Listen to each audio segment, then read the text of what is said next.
لقول رسول كريم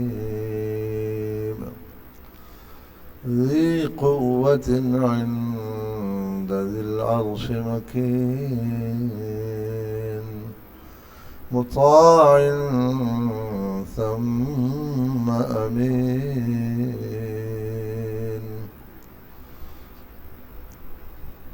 یہ جواب قسم ہے، جیسے کل ہم نے پڑھا تھا.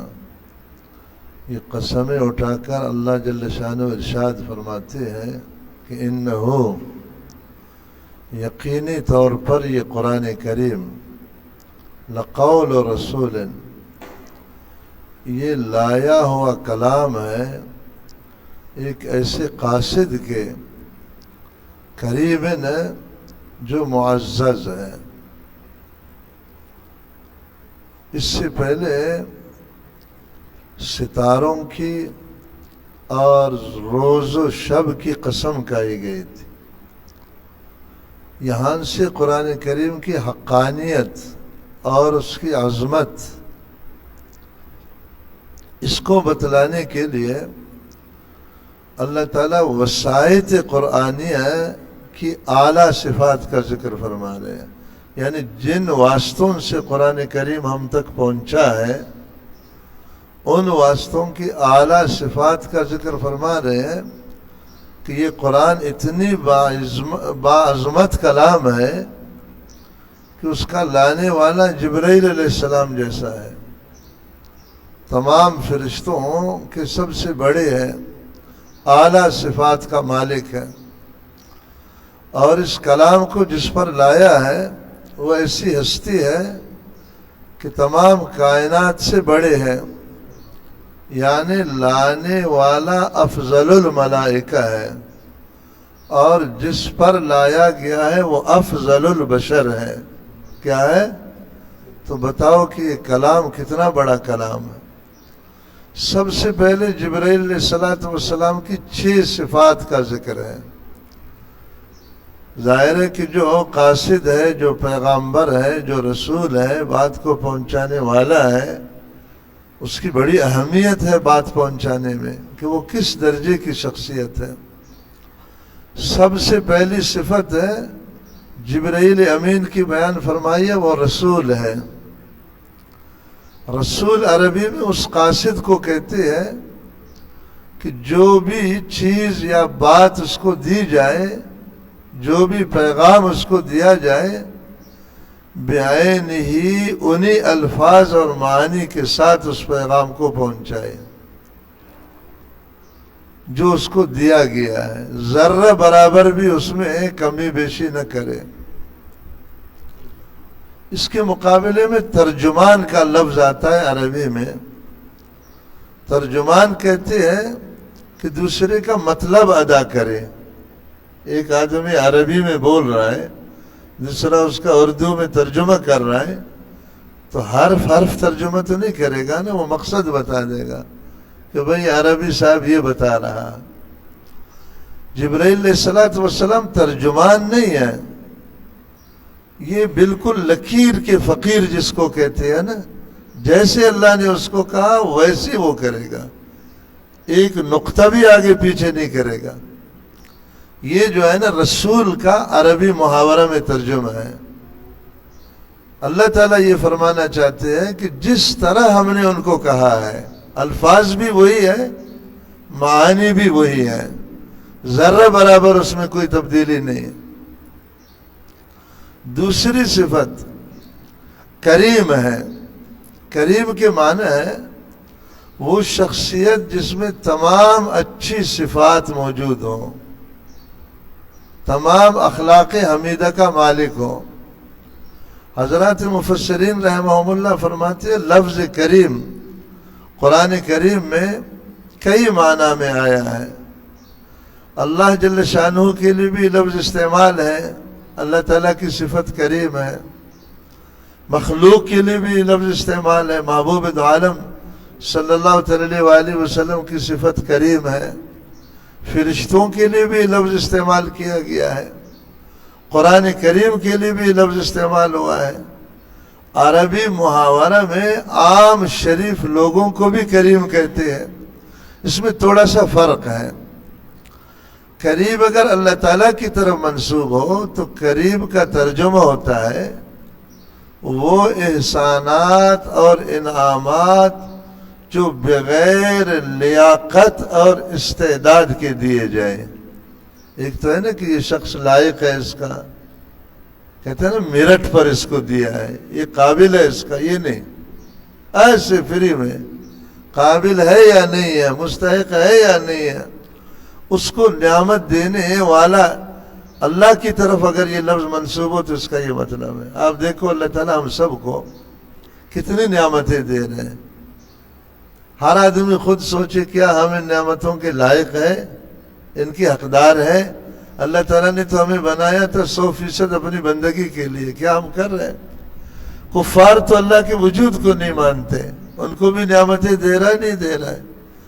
اسی کائنات میں شیطان بھی تو رہتا ہے نا، اس کی نسل بھی آباد ہے، بغیر کسی لیاقت کے، بغیر کسی استعداد کے، بغیر کسی وجہ کے احسان کرنے والا۔ کریم کا یہ معنی ہوگا اگر اللہ تعالیٰ کی طرف منسوب ہو۔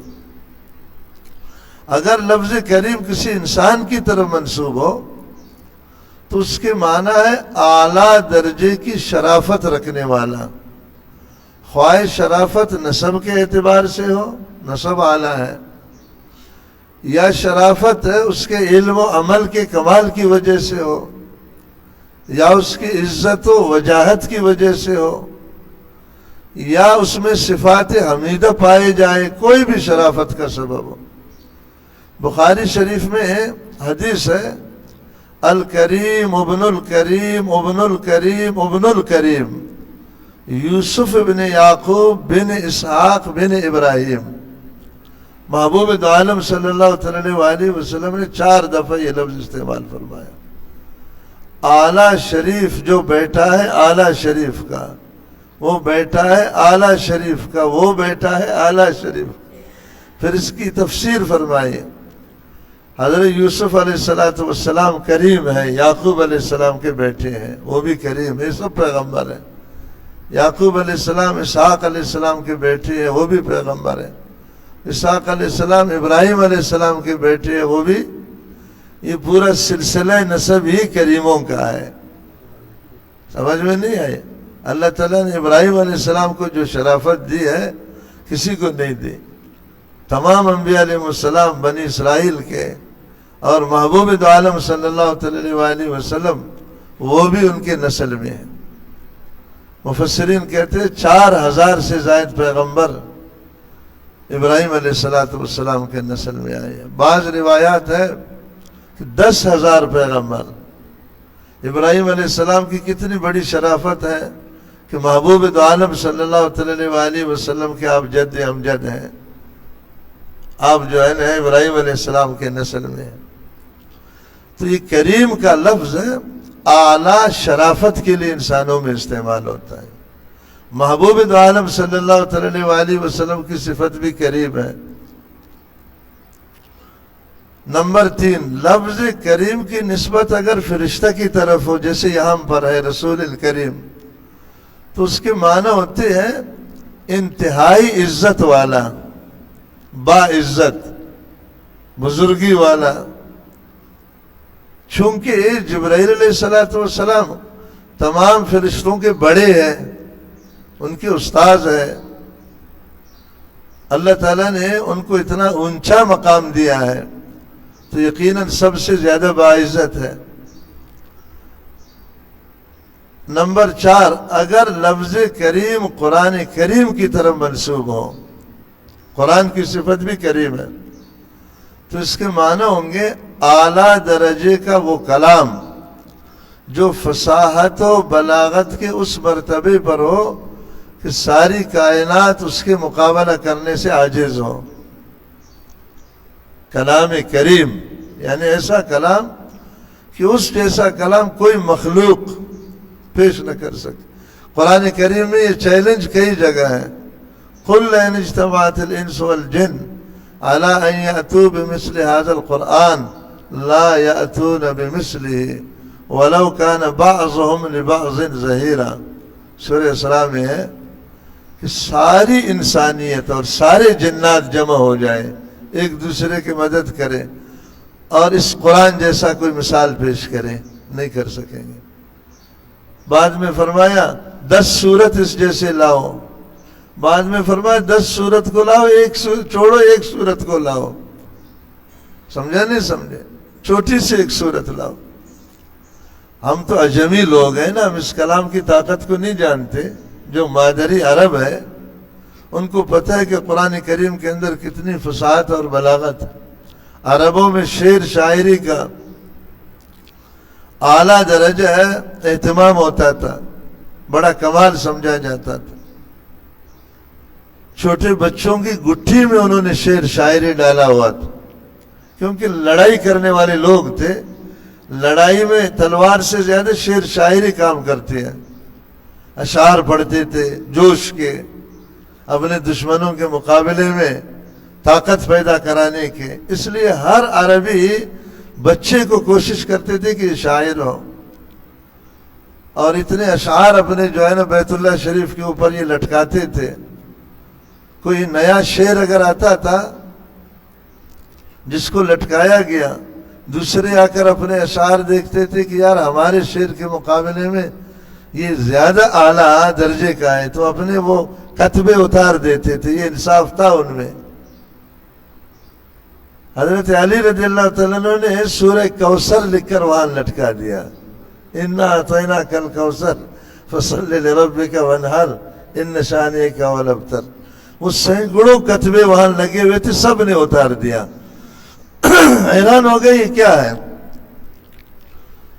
ان کا ایک بہت بڑا شاعر تھا، کسی دوسرے شہر میں رہتا تھا، یہ اس کو بھیجا، اس کو کہا کہ بھائی یہ عجیب ہے، یہ اس میں کتنا اس کلام کے اندر کمال ہے کہ ہم اس کا مقابلہ نہیں کر سکتے، آپ جو ہے نا اس کے مقابلے میں ہمیں کچھ بنا کر دے دو۔ اس نے بڑا زور لگایا، مہلت مانگی، مجھے مدت دے دو۔ بعض روایات میں 6 مہینہ کی مہلت مانگی۔ 6 مہینہ بعد اس نے اس کا جواب لکھا۔ جواب یہ لکھا، اِنَّا أَعْطَيْنَاكَ الْكَوْثَرَ فَصَلِّ لِرَبِّكَ وَانْحَرْ إِنَّ شَانِئَكَ هُوَ الْأَبْتَرُ مَا هَذَا كَلَامُ الْبَشَرِ۔ یہ کسی انسان کا کلام نہیں ہے۔ حالانکہ کافر تھا کہ انسان کی کلام نہیں ہے، اس کا انسان مقابلہ نہیں کر سکتا ہے۔ یہ کریم ہونا ہے قرآن کا، کوئی اس کا مقابلہ نہیں کر سکتا۔ اور اگر لفظ کریم باقی چیزوں کی طرف منسوب ہو، دنیا کی چیزوں کی طرف بھی یہ لفظ منسوب ہوتا ہے، تو اس سے ان کا اچھا ہونا مراد ہوتا ہے، عمدہ ہونا۔ مقام کریم، بڑا مرتبہ، زوج کریم، اچھا جوڑا، یعنی عام چیزوں کی طرف جب منسوب ہو تو عمدہ کے معنی میں ہوتا۔ تو جبرائیل علیہ السلام کریم ہے، یعنی اعلیٰ باعزت ہے، اس کے اندر بزرگی اور شرافت۔ تیسری صفت، ذی قوت، جو قوت والا فرشتہ ہے، طاقتور ہے بہت۔ تفسیر در منصور ہے، علامہ سیوطی کی مشہور تفسیر ہے، اس میں ہر آیت کی تشریح حدیث سے پیش کرتا ہے۔ تفسیر در منصور میں ایک حدیث نقل فرمائی ہے کہ رسول اللہ صلی اللہ علیہ وسلم نے ایک دفعہ حضرت جبرائیل علیہ السلام سے فرمایا کہ اللہ تعالیٰ آپ کو ذی قوت کہتا ہے، طاقتور۔ تو کیا طاقت ہے آپ کے اندر؟ حضرت جبرائیل علیہ السلام نے فرمایا، رسول اللہ میری قوت اتنی بڑی ہے کہ کوئی اس کا اندازہ نہیں کر سکتا ہے۔ ایک مثال میں آپ کو دے دوں، قوم لوط کی 4 بستیاں تھیں، ہر بستی میں صرف جوان 4 لاکھ لوگ رہتے تھے۔ ان کی عورتیں، ان کے بوڑھے، ان کے بچے، ان کے علاوہ لڑنے والے 4 لاکھ جو لڑائی کر سکے، ٹھیک ہے نا؟ یہ ہر بستی میں 4 لاکھ صرف جوان تھے۔ ظاہر ہے بوڑھے بچے تو ملائیں گے بہت زیادہ ہوں گے، مجھے اللہ تعالیٰ نے حکم دیا کہ ان کو عذاب دینا ہے. میں یہاں سے گیا, اپنے ایک پر کی نوک لگائی. 600 پر ہے جبرائیل علیہ السلام. ایک پر کا سرا لگایا, 7ویں زمین کے نیچے سے اٹھایا ان کو, ان چاروں بستیوں کو. 16 لاکھ تو صرف ان کے جوان ہو گئے. اور یہ میں آسمان تک اس کو پہنچایا. آسمان والے ان کے کتوں کی آواز سن رہے تھے اور ان کے مرغوں کی آواز سن رہے تھے, یعنی اتنا اونچا آسمان کے ٹچ لے گیا.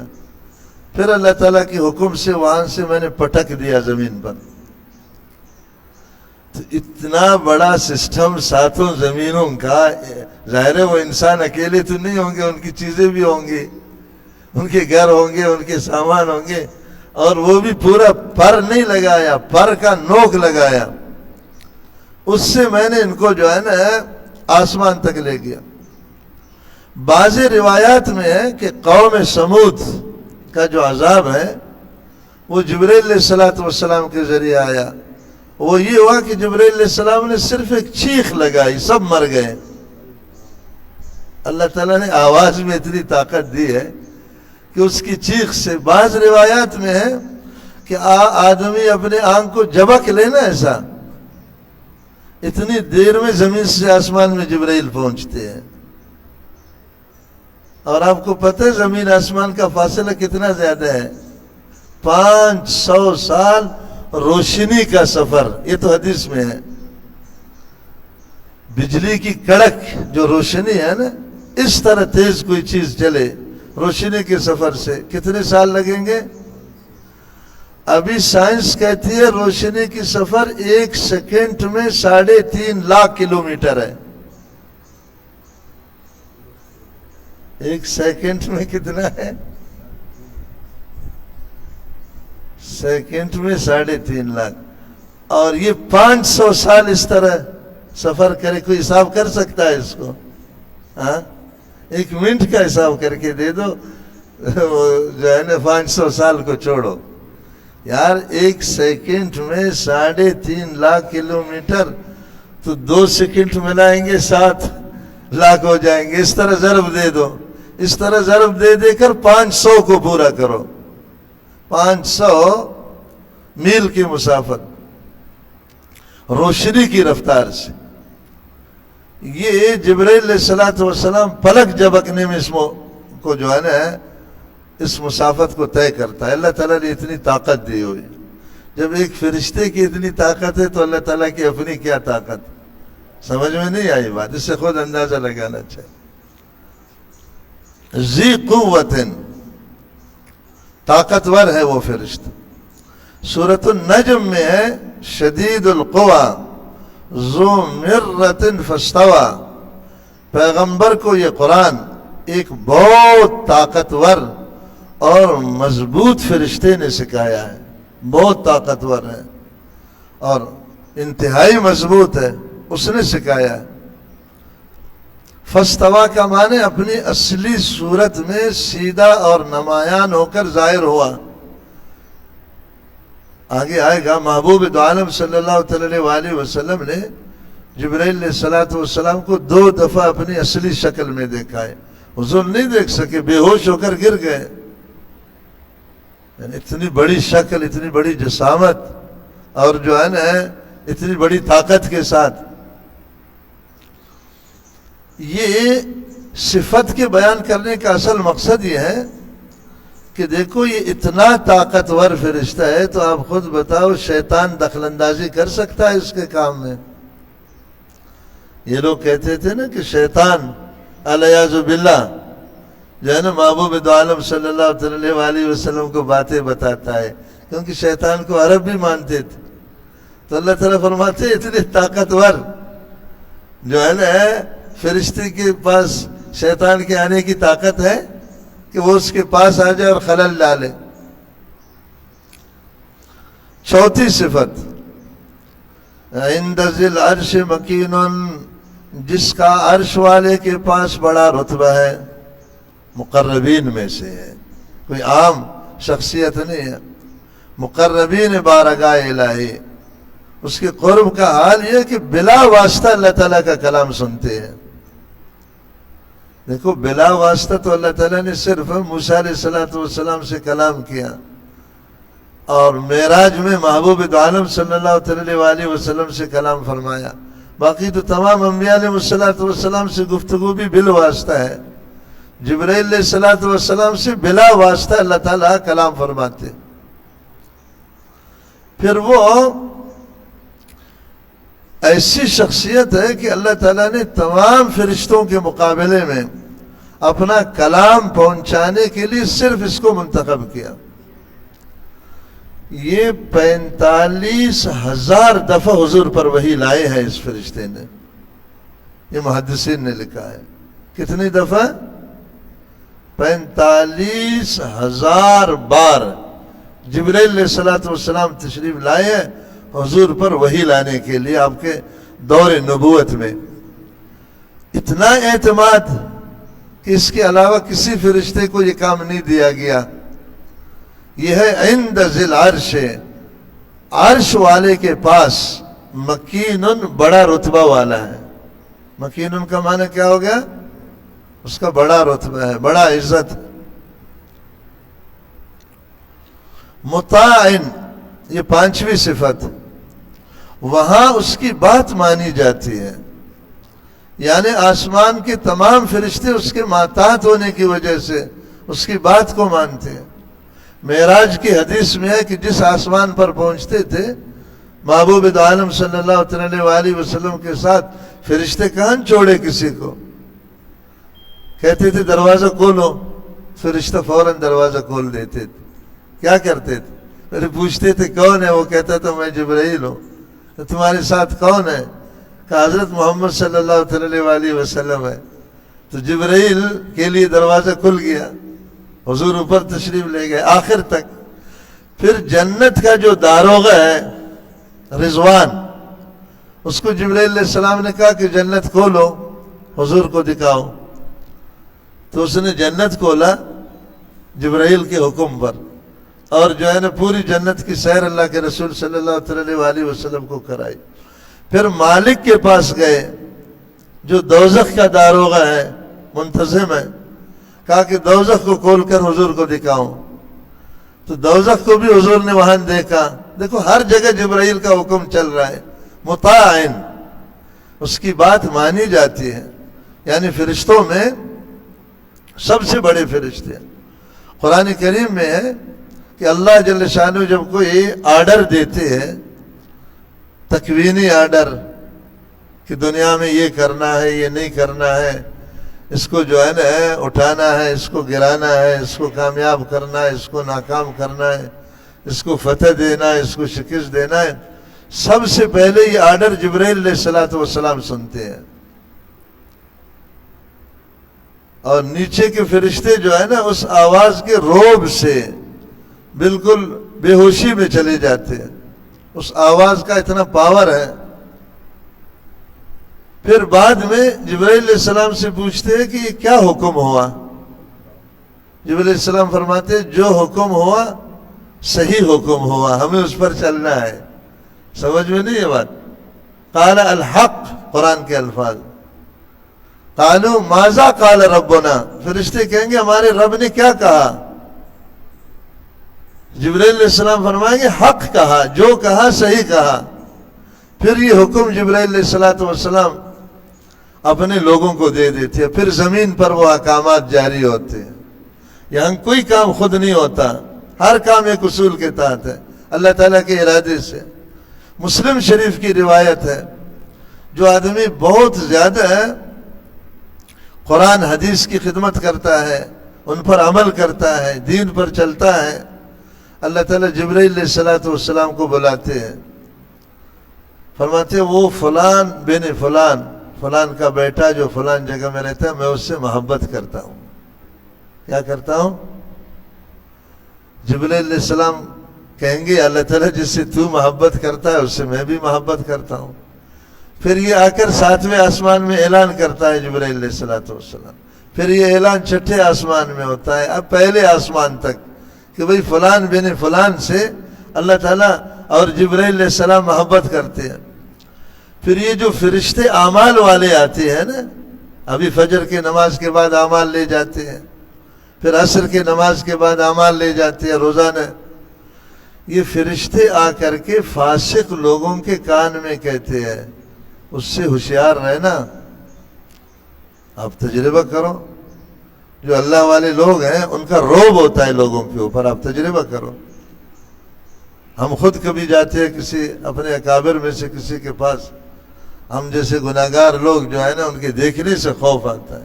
محبوب عالم صلی اللہ علیہ وسلم کا معجزہ تھا، مسیرت شہر نصرت بالرعب مسیرت شہر، ایک مہینہ دوری کا سفر، وہاں سے کوئی میری طرف آنے کا ارادہ کرے گا اس کے دل کے دھڑکن بڑھ جائیں گے. حضور کے معجزات میں ایک معجزہ یہ بھی ہے، جو حضور کی طرف جانے کا ارادہ کرتا تھا ایک مہینے کے سفر سے اس کو خوف آتا تھا. پھر جب قریب آتا تھا تو قریب ہونے سے اس کو اتنی محبت ہوتی تھی، وہ سمجھتا تھا کہ حضور سب سے زیادہ مجھے پسند فرماتے ہیں، یہ آپ کے اخلاق حسنہ ہے. تو فاسق لوگوں کے کانوں میں یہ عمل والے فرشتے کہتے ہیں بھائی دیکھا وہ ایسا ملنگ سا آپ کو لگتا ہے، بیکار سا لگتا ہے، ملنگ نہیں ہے، اس کو تنگ مت کرنا، اس کو پریشان مت کرنا. اور جو اہل اللہ ہوتے ہیں نیک لوگ، یہ فرشتے ان کے دل میں ڈالتے ہیں کہ یہ شخص جو ہے نا یہ اندر سے بڑا آدمی ہے. اس لیے اہل اللہ کو پہچانتے ہیں. یار ہم تو عام لوگ ہیں نا، جو اللہ والے لوگ ہیں وہ دوسرے لوگ اگرچہ نہ پہچانتے ہو ان کے دل میں القاء ہوتا ہے، اگرچہ وہ معروف نہ ہو، مشہور نہ ہو، کچھ بھی نہ ہو. سمجھ میں نہیں آئی بات؟ اس کے دل اس کو قبول کرتا ہے کہ یہ شخص اللہ کا نیک بندہ ہے. اس لیے جو ہے نا وہ ان کے لیے دعا کرتے ہیں اور ان سے دعا لینے کی کوشش کرتے ہیں.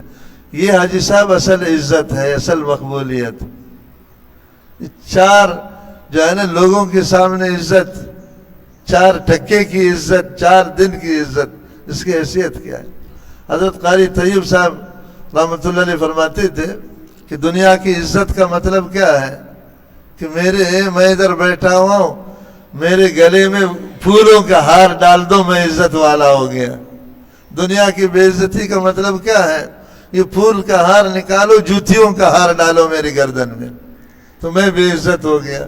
فرمایا یہ کیا عزت بے عزتی ہے کہ دوسرے کے ہاتھ میں ہے، تمہارے ہاتھ میں ہے ہی نہیں. اور پھر دوسرے کے بھی ہاتھ میں نہیں ہے، دوسرے کا ایک خیال ہے، وہ خیال میں آپ کو اچھا سمجھتا ہے تو آپ بے عزت ہو، باعزت ہو کہہ رہا ہوں. اگر وہ خیال میں آپ کو برا سمجھتا ہے تو آپ بے عزت ہے.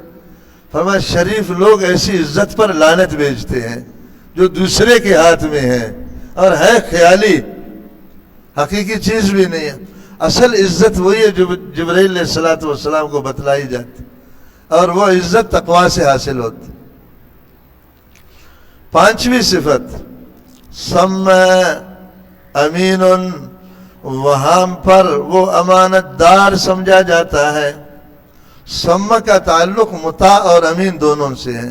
ترجمہ ہوگا وہاں پر یعنی آسمانوں میں امانت دار ہے، جیسے اس کی بات مانی جاتی ہے اسی طرح امانت دار سمجھایا جاتا ہے. یعنی وحی میں کوئی کمی بیشی اپنی طرف سے وہ نہیں کرتا ہے.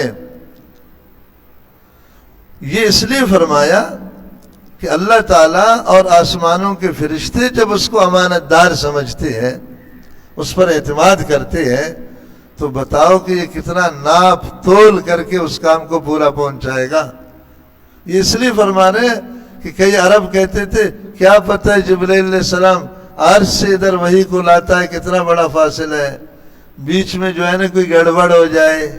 پہلے تو فرمایا طاقتور ہے، کوئی قریب نہیں آ سکتا، اور خود اتنا امانت دار ہے اس میں کوئی گڑبڑ نہیں ہوتی. جو اس کو کہا گیا ہے، جو الفاظ دیے گئے، جو مطلب دیا گیا اس کو اٹھا کر لاتے. یہ 6 صفات جبرائیل علیہ السلام کے ہو گئے. پہلی صفت رسول، دوسری صفت کریم، تیسری صفت ذی قوہ، چوتھی صفت مکین، ذی العرش عند ذی العرش مکین. پانچویں صفت مطاع، اس کی بات مانی جاتی ہے. چھٹی صفت سم امین و امانت دار ہے.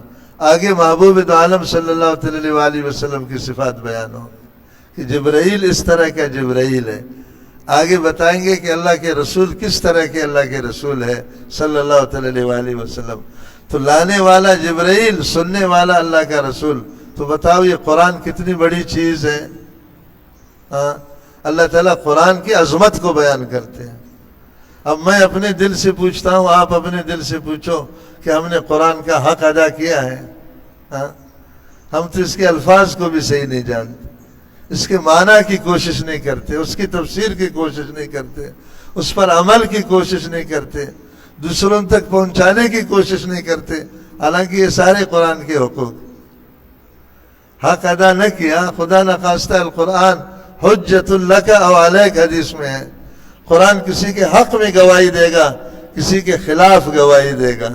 کیا کرے گا کہ اللہ تعالیٰ اس شخص نے مجھے سینے سے لگایا، اور کہے گا یا اللہ تعالیٰ یہ مجھ سے بھاگتا رہا. بتاؤ دونوں کی حشر میں فرق ہوگا نہیں ہوگا؟ اللہ مجھے بھی قرآن کے اور سینے سے لگانے کی توفیق دے دے، آپ کو بھی، پوری امت کو بھی قرآن کو سمجھنے کے، سمجھانے کے، پڑھنے کے، پڑھانے کے، عمل کرنے کے، عمل کرانے کی سب امت کو توفیق نصیب فرمائے. سبحان اللہ و بحمدہ، سبحانک اللہم و بحمدک، نشہد ان لا الہ الا انت، نستغفرک و نتوب.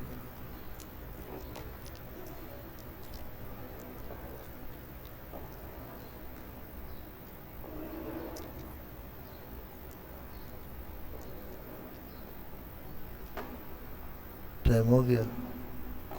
ہاں.